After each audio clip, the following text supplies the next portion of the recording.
Referee সরাসরি ক্যামেরার দিকে তাকিয়ে বুক ফাটা কান্নার সাথে বলেন, আমাকে ক্ষমা করে দিন। আমি যা করেছি তার জন্য আমি সারা জীবন নরক যন্ত্রণা ভোগ করব, কিন্তু বিশ্বাস করুন আমি নিরুপায় ছিলাম।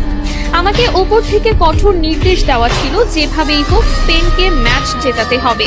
আমি শুধু সেই নির্দেশ পালন করেছি মাত্র।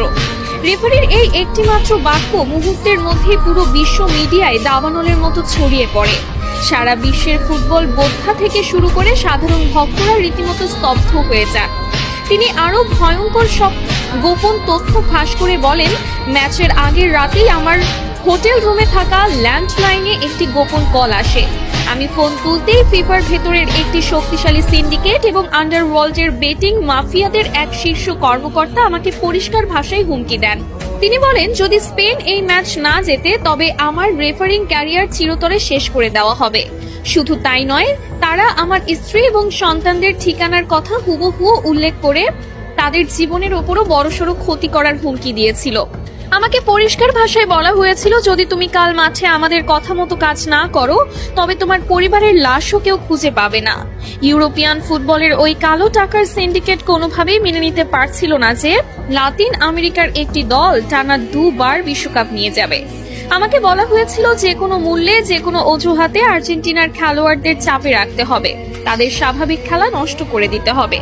কান্নায় ভেঙে পড়ে এই রেফারি আরো বলেন, ম্যাচের বয়স যখন 93 মিনিট, এনজো ফার্নান্ডেজ যখন সামান্য একটি বল দখলের লড়াইয়ে ফাউল করেছিল, তখন আমার কানে ইয়ারপিসে ওপর থেকে সরাসরি নির্দেশ আসে, এটাই সুযোগ, আর দেরি করো না, ওকে সরাসরি লাল কার্ড দিয়ে মাঠ থেকে বের করে দাও। আমি নিজে মাঠে দাঁড়িয়ে অত্যন্ত কাছ থেকে দেখেছি, ওটা কোনোভাবেই লাল কার্ড দেওয়ার মতো অপরাধ ছিল না। আমি চেয়েছিলাম অন্তত VAR চেক করতে, কিন্তু আমাকে এয়ারপিসে VAR দেখতেও কঠোরভাবে নিষেধ করা হয়। যখন আমি পকেট থেকে লাল কার্ডটি বের করছিলাম তখন আমার হাত থরথর করে কাঁপছিল। এনজো যখন অবাক দৃষ্টিতে আমার দিকে তাকিয়েছিল তখন আমার মনে হচ্ছিল আমি মাটির নিচে মিশে যাই। 10 জনের আর্জেন্টিনা যখন বীরের মতো লড়ছিল, ডি পল আর ম্যাক অ্যালিস্টাররা যখন নিজেদের শরীরের শেষ রক্তবিন্দু দিয়ে স্পেনের একের পর এক আক্রমণ ঠেকাচ্ছিল, তখন আমি নিজেই ভেতর থেকে কুড়ে কুড়ে খাচ্ছিলাম। আমি স্পেনের অনেক বড় বড় ফাউল ইচ্ছা করে এড়িয়ে গেছি, কারণ আমার উপর নির্দেশ ছিল প্রতিটা 50-50 ডিসিশন স্পেনের পক্ষে দেওয়ার। অতিরিক্ত সময়ে যখন স্পেনের ফেরান তোরেস গোলটি করলো তখন স্টেডিয়ামের স্প্যানিশ ভক্তরা উল্লাস করলেও আমার বুকের ভেতরটা অপরাধবোধে ভিন্ন হয়ে যাচ্ছিল। চরম আক্ষেপের সুরে রেফারি আরো বলেন, ম্যাচ শেষে যখন দেখলাম লিওনেল মেসি মাঠের মধ্যে বসে শিশুর মতো কাঁদছে,